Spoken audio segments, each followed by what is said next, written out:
Saudari-saudaraku yang terkasih, berjumpa kembali bersama saya Inspirasiku di Antara Renungan Harian Sabtu 5 Juni. Hari ini kita bersama seluruh gereja memperingati Santo Bonifasius, uskup dan martir. Semoga di akhir pekan ini kita bersama keluarga, komunitas kita selalu dalam keadaan baik, sehat, dan tetap bersemangat. Saudari-saudaraku yang terkasih, marilah kita mengawali renungan kita dengan tanda kemenangan Kristus. Dalam nama Bapa dan Putra dan Roh Kudus. Amin. Allah Bapa sumber kekuatan, Santo Bonifasius memeteraikan dengan darahnya iman yang diajarkannya dengan lidah. Semoga berkat doanya kami teguh berpegang pada iman yang sama dan setia mengamalkannya dalam karya. Dengan pengantaraan Yesus Kristus Putra-Mu Tuhan kami, yang bersama dengan Dikau dalam persatuan Roh Kudus, hidup dan berkuasa Allah sepanjang segala masa. Amin. Dalam nama Bapa dan Putra dan Roh Kudus. Amin. Saudari-saudaraku yang terkasih, inspirasi kita hari ini dari Injil Yesus Kristus menurut Markus. Bab 12, ayat 38 sampai 44. Saudari-saudaraku yang terkasih, marilah kita siapkan hati kita untuk membaca dan merenungkan sabda Tuhan. Pada suatu hari Yesus dalam pengajarannya berkata, "Waspadalah terhadap ahli-ahli Taurat.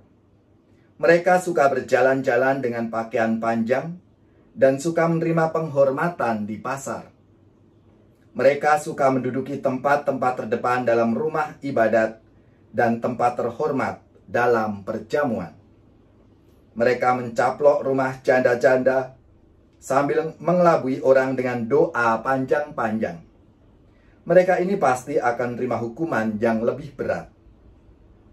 Pada kali lain, sambil duduk berhadapan dengan peti persembahan, Yesus memperhatikan bagaimana orang memasukkan uang ke dalam peti itu. Banyak orang kaya memberi jumlah yang besar. Lalu datanglah seorang janda miskin. Ia memasukkan 2 peser, yaitu 1 duit.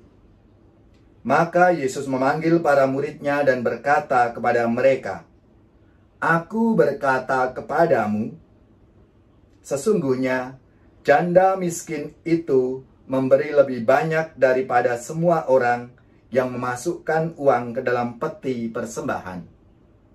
Sebab mereka semua memberi dari kelimpahannya, tetapi janda itu memberi dari kekurangannya, semua yang ada padanya, yaitu seluruh nafkahnya."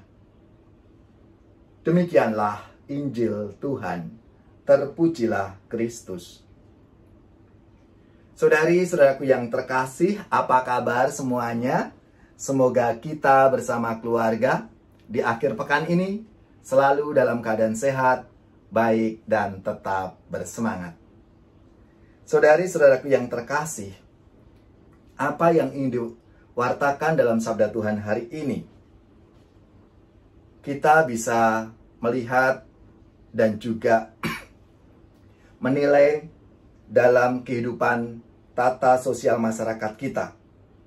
Kecenderungan seseorang yang mendapatkan posisi yang baik akan banyak menghadapi godaan-godaan dan tantangannya besar. Jika tidak waspada dan menjaga diri baik-baik, godaan-godaan itu bisa membuatnya jatuh pada kesombongan diri atau memanfaatkan kedudukannya itu untuk meraih keuntungan diri sebanyak-banyaknya dengan pelbagai cara, termasuk cara-cara yang tidak terpuji. Saudara-saudari sekalian bisa melihat dalam kehidupan masyarakat dan bangsa negara kita. Saudari-saudaraku yang terkasih, saat menasihati para muridnya supaya berhati-hati terhadap ahli Taurat, Yesus pertama-tama bukan meminta supaya mereka menghindari atau membenci para ahli Taurat itu.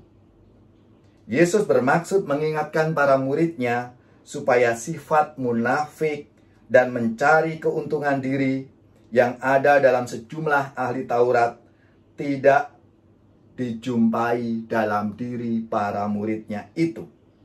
Dengan kata lain, Yesus mau menegaskan bahwa kecenderungan untuk menjadi munafik bisa menimpa siapapun juga. Dalam konteks inilah, Yesus meminta para muridnya agar waspada dan hati-hati. Saudari-saudaraku yang terkasih, dalam sabda Tuhan hari ini, Yesus tidak berhenti pada contoh yang negatif. Ia juga memberi teladan yang patut kita ikuti oleh para muridnya ini. Teladan tidak diperoleh dari sosok yang terkenal. Teladan itu justru datang dari seorang janda miskin. Dalam masyarakat Yahudi waktu itu, seorang janda termasuk golongan yang tidak mampu. Mereka harus mendapat pertolongan, bukan sebaliknya memberikan pertolongan. Akan tetapi apa yang dilakukan oleh janda miskin itu bertolak belakang dengan kondisinya.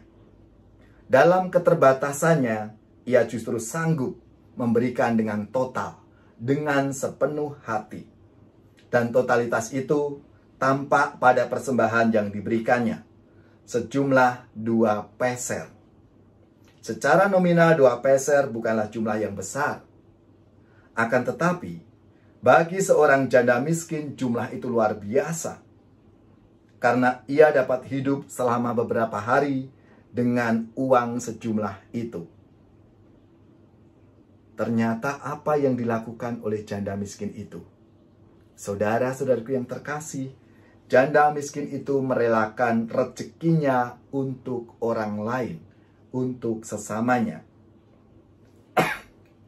Mengutip sabda Yesus hari ini, janda itu memberi dari kekurangannya semua yang ada padanya, yaitu seluruh nafkahnya.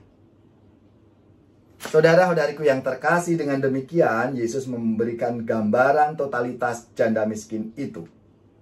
Dan sabda Tuhan hari ini mengajak kita semua umat beriman untuk berbagi dengan penuh keikhlasan dan totalitas. Ukuran totalitas bukan dari kuantitas, bukan dari banyaknya sesuatu yang kita berikan, melainkan dari keikhlasan hati dan intensi yang besar dalam menyerahkan sesuatu menurut diri ini berharga untuk kepentingan orang lain. Kita memberikan apa yang kita miliki ini, penyerahan diri kita untuk Tuhan dan sesama kita. Maka marilah, saudari-saudaraku yang terkasih, melalui sabda Tuhan hari ini kita semua diajak untuk berani memberikan diri kita ini sepenuhnya, secara total untuk Tuhan dan sesama kita. Tuhan, ambil hidupku dan kuduskan bagimu. Waktuku pun pakailah memujimu selamanya.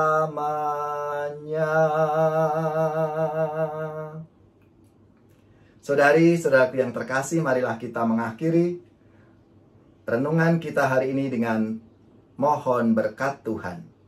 Semoga saudari-saudara sekalian, keluarga-keluarga, orang-orang yang kita doakan, mereka yang sakit, yang menderita, seluruh tugas, belajar, pekerjaan, usaha, serta karya pelayanan kita, dibimbing, dilindungi, dan diberkati oleh Allah yang Maha Kuasa, Bapa, Putra, dan Roh Kudus. Amin.